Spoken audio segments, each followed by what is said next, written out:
तो सबसे पहले हमें कोई भी बैंक अकाउंट अगर हम ओपन करते हैं तो हमें ये देखना पड़ता है कि वह अकाउंट हमारा लोन का अकाउंट है या करेंट अकाउंट। देखो, बिजनेस के लिए दो ही तरह के अकाउंट होते हैं, एक हमारा लोन का अकाउंट होता है और दूसरा हमारा करेंट अकाउंट होता है। तो देखो, जिन अकाउंट का बैलेंस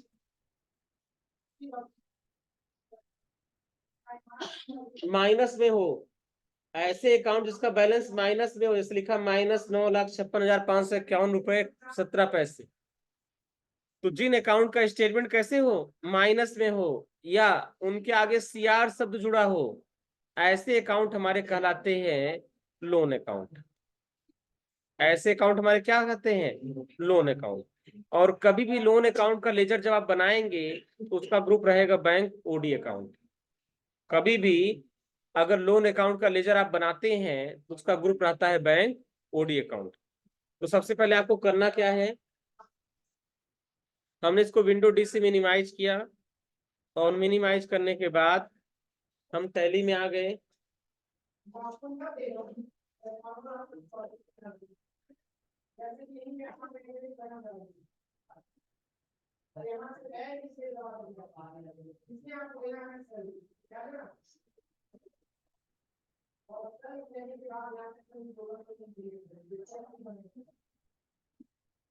हमें करना ये है, Ctrl F3 से पुरानी कंपनी को करना है क्लोज, और क्लोज करने के बाद हमें एक नई कंपनी बनानी है। तो हम आ गए क्रिएट कंपनी के ऑप्शन, और हमने एक कंपनी बना दिया लक्ष्मी बिल्डर के नाम से।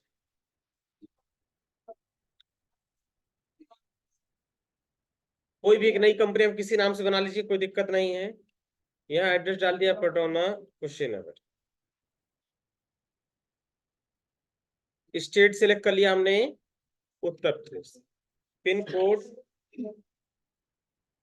टेलीफोन नंबर, मोबाइल नंबर सब भरने के बाद Ctrl A से हम इसको एक्सेप्ट करेंगे और हमारी कंपनी बनके तैयार।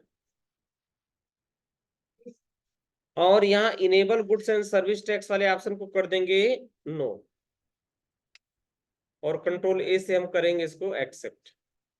ये हमारा हो जाएगा। फिर हम क्रिएट के ऑप्शन पर जाएंगे और यहां से आ जाएंगे लेजर के ऑप्शन। हमें यहाँ बैंक का लेजर बनाना है, चूंकि जो स्टेटमेंट हमको मिला है इसका बैलेंस कैसा है, माइनस में है, तो ये कैसा खाता हो गया, लोन अकाउंट। और चूंकि ये खाता हमारा स्टेट बैंक में खुला है, इसलिए हम इसका नाम दे देंगे एसबीआई लोन अकाउंट। आप नाम कुछ भी दे सकते हैं, लेकिन बेटर रहेगा कि हम यही नाम दें। तो हम एक खाता बना दिया यहाँ पर एसबीआई लोन अकाउंट। लोन कैसे पता चल गया ना, क्योंकि इसका बैलेंस कैसे है, माइनस में। तो ये हो गया हमारा एसबीआई लोन अकाउंट। और इसका ग्रुप हमेशा रखेंगे कि किसमें, बैंक ओडी अकाउंट। इसका ग्रुप रहेगा bank OD account. OD limit पूछा जा रहा है, set OD limit. OD limit का मतलब ओवरड्राफ्ट लिमिट। ओडी लिमिट का मतलब क्या, ओवरड्राफ्ट लिमिट। तो यहाँ पे आप देखिए, इस स्टेटमेंट में ये जो लिमिट दे रखा है वो दे रखा है ड्राइंग पावर के नाम से, और कितना है, 10 लाख रुपए। यानी इस खाते से 10 लाख रुपए तक हम निकाल सकते हैं, और हमारा बैलेंस -10 लाख रुपए तक जा सकता है। तो हमने यहाँ बैलेंस भर दिया -10 लाख। ठीक, ये हो गया ड्राइंग पावर। अकाउंट नेम पूछा जा रहा है, तो यहाँ पे देखिए ये दे रखा है अकाउंट नंबर। ठीक है, तो ये अकाउंट नंबर हम यहाँ से कॉपी करके पेस्ट कर देंगे। तो ये हो गया अकाउंट नंबर। आईएफएससी कोड पूछा जा रहा है, आप स्टेटमेंट में देखेंगे तो यहाँ आईएफएससी कोड भी आपको दिया गया है, SBIN 00129911। ये आईएफएससी कोड है, इसको हम पेस्ट कर देंगे। शिफ्ट कोड से कोई लेना देना है नहीं। बैंक नेम छोड़ दीजिए, यहाँ ब्रांच नेम में आप लिख देंगे एसबीआई रामकोला। देखो यहाँ पे दे रखा है स्टेट बैंक का खाता, और ब्रांच का नाम क्या दे रखा है, राम। तो वही ब्रांच नेम हम यहाँ पे फिलअप कर देंगे। बाकी इनेबल चेक प्रिंटिंग वाले ऑप्शन को नो कर देंगे। नो करने के बाद इंटर करते हुए हम आगे आएंगे और यहाँ पे हमको भर देना है बैलेंस। यहाँ पे हमको भर देना है ओपनिंग बैलेंस। यहाँ बैलेंस हो जाएगा 956,551 रुपए 17 पैसे। देखो दे रखा ना बैलेंस, 956,551 रुपए 17 पैसे। यही बैलेंस हम वहां भरेंगे एकदम ध्यान से, 9,56,551 रुपए 17 पैसे। तो यहाँ बैलेंस हमने भर दिया 9,51,556 रुपए 17 पैसे। और ये बैलेंस हमेशा क्रेडिट में होगा, हमेशा कैसे होगा, सीआर में होगा, क्रेडिट में। और कंट्रोल ए से हम करेंगे एक्सेप्ट। ये हो गया हमारा क्या, बैंक का लेजर बनाने का तरीका। अब उसके बाद हमें ट्रांजेक्शन की एंट्री करनी है। ये तो हमारा ओपनिंग बैलेंस था, ये महीना स्टार्ट होने के पहले का बैलेंस था, ये हमारा क्या कहलाएगा, ओपनिंग बैलेंस। अब देखो स्टेटमेंट की एंट्री करते समय आपको कुछ चीजें ध्यान में रखनी है। जैसे अगर ये अमाउंट हमारा डेबिट साइड में आता है, जैसे यहाँ पे दे रखा है, तो आप जानते हैं अगर खाते में आपके अमाउंट डेबिट साइड में होता है, इसका मतलब आपने किसी को पैसा दिया। अगर बैलेंस आपका डेबिट साइड में आता है, इसका मतलब क्या, आपने किसी को पैसा दिया। और हम किसी को पैसा क्यों देंगे, हाँ, या तो हमने अपने सप्लायर से कुछ उधार में सामान खरीदा होगा, या तो हमारी कंपनी का कुछ एक्सपेंस हुआ होगा, जैसे रेंट है, सैलरी है, वेजेज है, ये सब क्या है, खर्चे। भाई इसी के लिए पेमेंट करेंगे। या तो अपने सप्लायर से क्रेडिट पे गुड्स लिया होगा, उसके बदले हम पेमेंट कर रहे हैं, या फिर हमारे कंपनी का कुछ एक्सपेंस होगा, उस एक्सपेंस के लिए हम पेमेंट कर रहे हैं। और जब बैलेंस हमारा क्रेडिट में होगा, तो ये बैलेंस तब होगा जब हमारा कस्टमर हमको पैसा देगा। तो देखो यहाँ पर ये बैलेंस क्रेडिट साइड में आ रहा है, यानी हमारा कस्टमर हमको पैसा दे रहा है। बस में आ रही ना। और यहाँ पे नरेशन में डिस्क्रिप्शन में दे रखा है बल्क पोस्टिंग, डिस्क्रिप्शन में दे रखा है बल्क पोस्टिंग। तो बल्क पोस्टिंग का मतलब होता है एटीएम मशीन के थ्रू आने वाला पैसा, ऐसा पैसा जो एटीएम मशीन के थ्रू आता है। जैसे मान लो हमने काउंटर पे एटीएम मशीन लगा रखा, किसी ने आया हमसे सामान खरीदा और एटीएम मशीन स्वैप करके हमको पेमेंट कर दिया। अब वो पैसा अगले दिन हमको क्या होगा, इसी तरीके से स्टेटमेंट में दिखाई देगा बल्क पोस्टिंग के नाम से। नेक्स्ट डे, आज की डेट में जितना भी एटीएम से स्वैप किया गया होगा, सारा पैसा कल हमको एक साथ मिलेगा। अब प्रैक्टिकली संभव नहीं है कि जो पर्सन हमारे यहाँ से प्रोडक्ट खरीद रहा है उसका नाम हम पूछे, उसका लेजर बनाए। संभव है, हमारा कोई दुकान में कोई कस्टमर आया, सामान खरीदा और एटीएम से पैसा स्वैप करके देके चला गया, तो क्या ऐसा संभव है कि हर कस्टमर का नाम पूछे और उसका लेजर बना सके, पॉसिबल है प्रैक्टिकली, नहीं संभव है। तो ऐसी कंडीशन में हमें क्या करते हैं, ऐसी कंडीशन में एक कॉमन लेजर बना देंगे और उस लेजर का नाम हो जाएगा एटीएम कस्टमर। एक हम लेजर बना देंगे एटीएम कस्टमर के नाम से। और चूंकि एक कस्टमर होगा इसलिए इसका ग्रुप क्या होगा, सन्ड्री डेटर्स। ये हमारा कस्टमर इसलिए इसका ग्रुप क्या होगा, सन्ड्री डेटर्स। बस में आया। और एटीएम का ये जो पैसा आता है एटीएम मशीन के स्वैप होने के बाद, ये सारा पैसा एक साथ जुड़ कर आता है। जैसे एक कस्टमर आज आया एटीएम मशीन से 500 रुपए का खरीदारी किया, फिर उसके कुछ देर बाद दूसरा आया उसने 200 की खरीदारी किया, फिर तीसरा आया उसने 300 की खरीदारी किया, तो टोटल सेल कितनी हुई एटीएम के थ्रू, 1000 रुपए की। तो वो 1000 रुपए पूरा एक साथ हमें मिलेगा, कब, अगले दिन। अगले दिन वो सारा पैसा एक साथ जुड़ के हमको मिलेगा। तो अब हमें क्या करना है, अब हमें इसकी एंट्री करनी है। तो हम यहाँ पे क्रिएट पे आ जाएंगे, लेजर पर आ जाएंगे और यहाँ पे इसका नाम दे देंगे एटीएम कस्टमर। और इसका ग्रुप हो जाएगा सन्ड्री डेटर्स, इसका ग्रुप हो जाएगा सन्ड्री डेटर्स। बस में आ रहा ना। और कंट्रोल से इसको कर लेंगे हम एक्सेप्ट। अब देखिए, अब हमको ये देखना है कि इस स्टेटमेंट, इस ट्रांजेक्शन, पहले ट्रांजेक्शन की एंट्री हमें कौन से वाउचर में करनी है। यहाँ बिजनेस में पैसा आ रहा है इसलिए हम इस्तेमाल करेंगे रिसिप्ट वाउचर। आपको पता है बिजनेस में जब भी पैसा आता है तो कौन सा वाउचर इस्तेमाल होता है, रिसिप्ट वाउचर। इसलिए हम यहाँ पर आ जाएंगे और वाउचर में, और F6 से हम आ जाएंगे रिसिप्ट वाउचर। रिसिप्ट वाउचर में देने वाला क्रेडिट होता है। हमें पैसा कौन दे रहा है? एटीएम कस्टमर, इसलिए उसको हम कर देंगे क्रेडिट। और यहाँ रेफरेंस में हम कर देंगे न्यू रेफरेंस। रेफरेंस में क्या करेंगे? New reference. और अमाउंट भर देंगे कितना? 1005। हमने कर दिया 1005। अब ये पैसा हमारे खाते में आ रहा है, ये पैसा हमारे अकाउंट में आ रहा है। तो रिसीवर कौन हो गया? हमारा बैंक का अकाउंट। इसलिए हम यहाँ सेलेक्ट कर लेंगे एसबीआई लोन। रिसीवर कौन हो गया? बैंक अकाउंट, इसलिए हम सेलेक्ट कर लेंगे एसबीआई लोन। और सेलेक्ट करके हम यहाँ इंटर करके आगे बढ़ेंगे। अब जैसे यहाँ देखेंगे, देखो यहाँ बैलेंस हो जाएगा आपका 9,50,551 रुपए 17 पैसे। और ये बैलेंस आप यहाँ से मैच कराइए, 955 दिखा रहा है, 1005 रुपए 1005।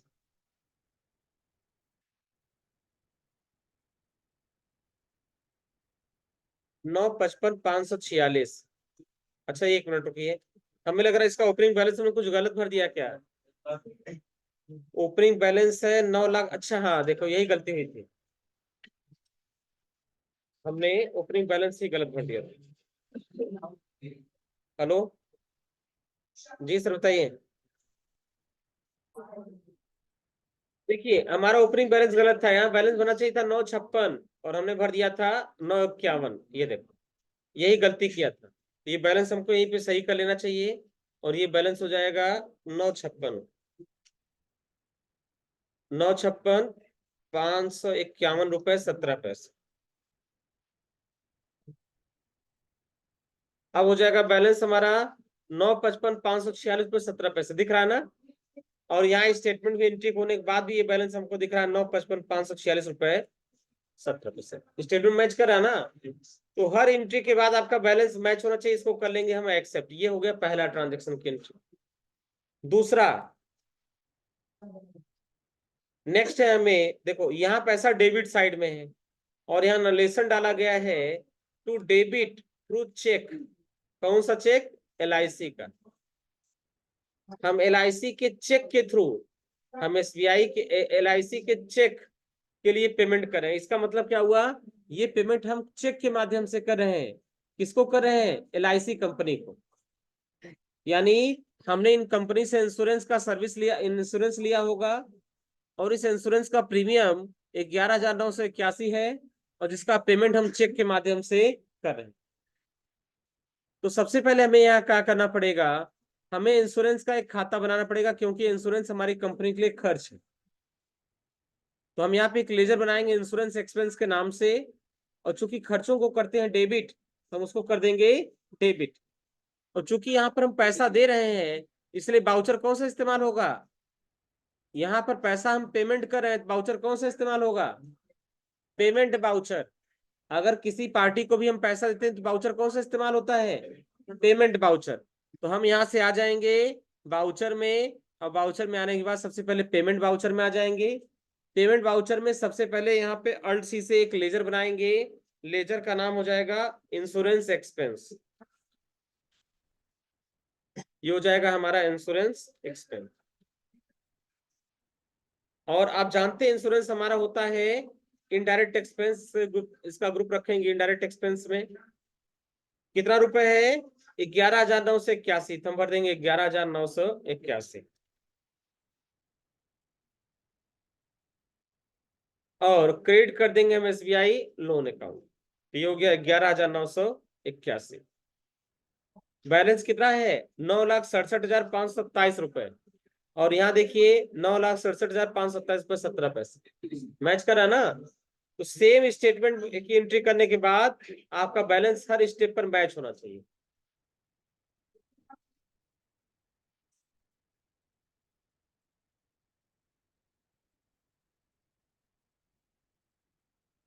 स्टेटमेंट तो अभी आपको मिला नहीं है, क्यों? इस बैच में नहीं दिया गया ना, आप लोग तो मिला होगा उस बैच में। तो 2 2 3 5 5 4 9, 9 3 12 4 17 2 19 20।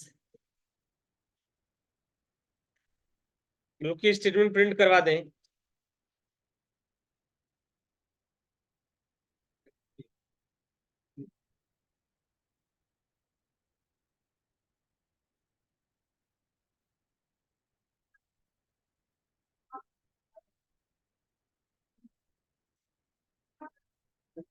ये सर आ गए बाबू, एक थोड़ा स्टेटमेंट छाप देना 20 पेज आगे पीछे,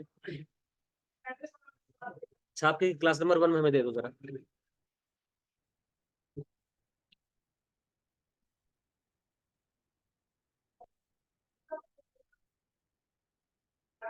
तो 2 ट्रांजेक्शन की एंट्री हो गई।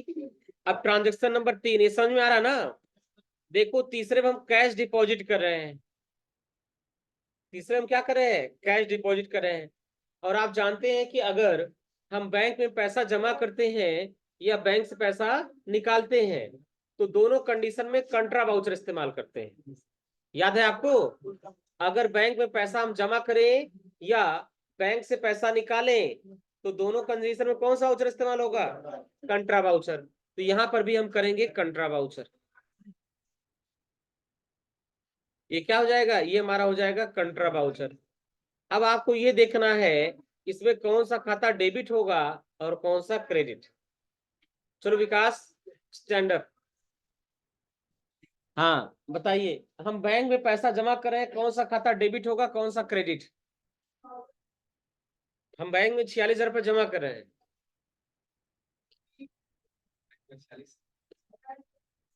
जमा कर रहे हैं, कौन सा खाता डेबिट होगा कौन सा क्रेडिट।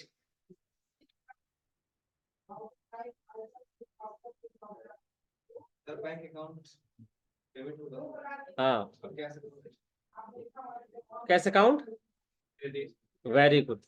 बैंक अकाउंट डेबिट क्यों होगा, जमा करें डेबिट होगा।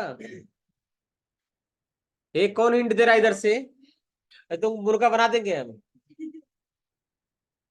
कुकड़ू कु करते हुए घर जाओगे। शांत रहो, हाँ बताओ। बैंक से पाने वाले हैं इसलिए बैंक डेबिट होगा, सही आंसर दो। बैठ जाओ, घोर कलयुग बेचारा, उसको बता के उसको बचा रहा है, वो तो करा यही बता रहा है।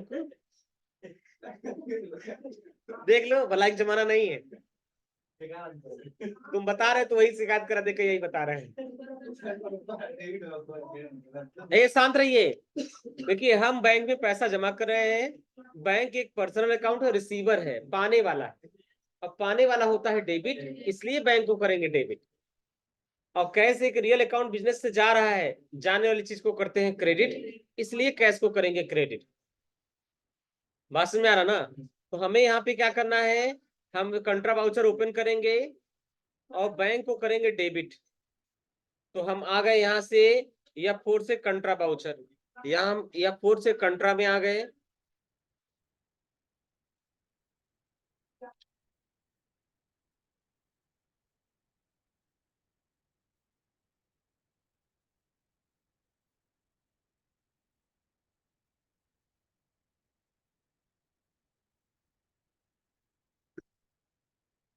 कंट्रोल F3 बटन में प्रेस कर लिया और प्रेस करने के बाद हम आ गए वापस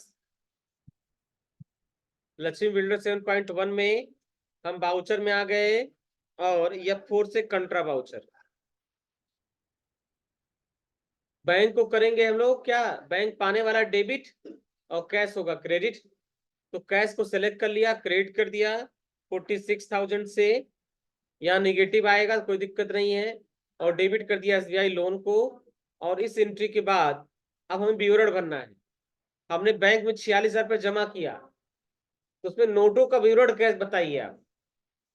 जो बैंक में हमने 46,000 रुपये जमा किया उसमें 500 की कितनी नोट थी, 200 कितनी थी, 100 की कितनी थी, 2,000 वाली तो बंद हो गई, 1,000 वाली भी बंद हो गई, अब बचा कितना 500।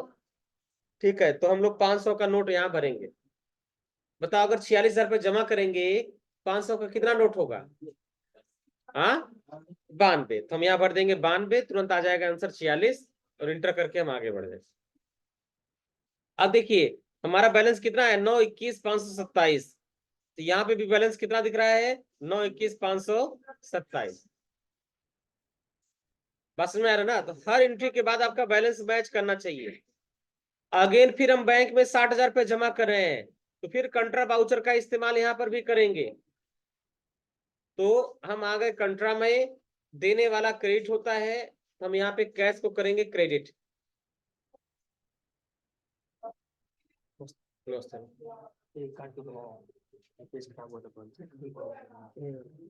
बीच में सादा है, पैसा काट के बनाओ।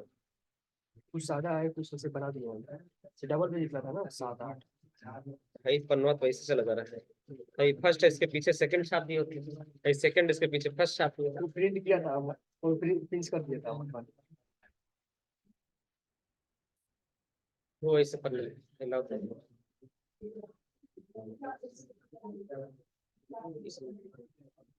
डबल डबल कैसे लड़के को समझेंगे सर? काटे हैं। अच्छा काट दी, कितना होगा टोटल? 20। चलो अच्छा ठीक।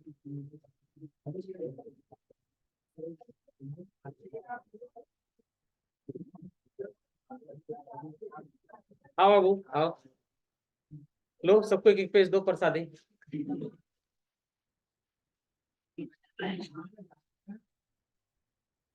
स्टेपलर होगा 2 पेज का, तो 2 पेज इकट्ठे दो।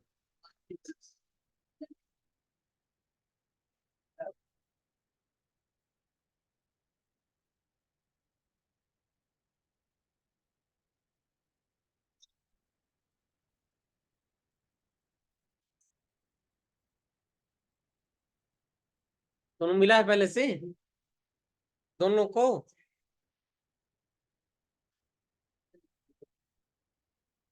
अब तो डेली आना है, अब आ जाओ डेली पढ़ने, नागा नहीं होगा ना।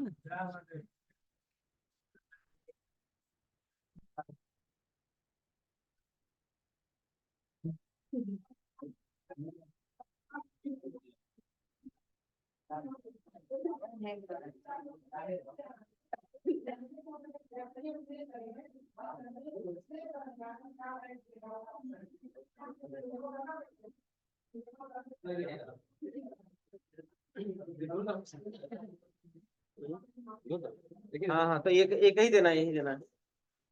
अगर दोनों तो प्रिंट है तो एक ही देना है।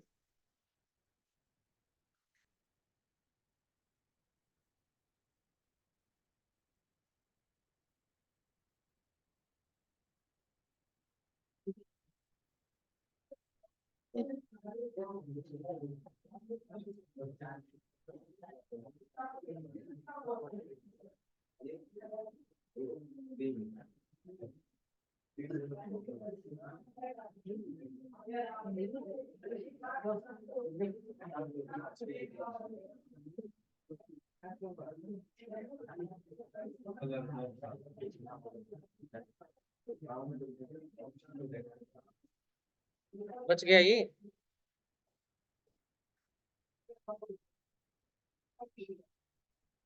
अब कैश हम जमा कर रहे हैं, लास्ट ट्रांजेक्शन देखिए, यहाँ पे 60,000 रुपये जमा कर रहे हैं, तो हम कैश को करेंगे क्रेडिट 60,000 रुपये से, और बैंक को करेंगे डेबिट। 60,000 का विड्रॉल भरना है, 500 का हो जाएगा 120 नोट, इसको कर लेंगे एक्सेप्ट। लास्ट में देखो हमारा बैलेंस हो रहा है 8,61,527 रुपए, और यहाँ बैलेंस हो रहा है 8,61,527। तो यही 4 ट्रांजेक्शन की एंट्री आपको करना है। पहला आपका रिसिप्ट वाउचर में होगा, सेकंड आपका पेमेंट वाउचर में होगा, फिर बाकी दोनों कंट्रा वाउचर में हो जाएंगे ना। और हर स्टेटमेंट की एंट्री करने के बाद बैलेंस मैच होना जरूरी है। हाँ नीचे का दोनों, चूंकि जमा हो रहा ना पैसा बैंक में। ये बाबू आप किसके साथ आए हो क्या? आपके साथ आए हैं, इनका एडमिशन कर दें? हाँ क्या कह रहे हो?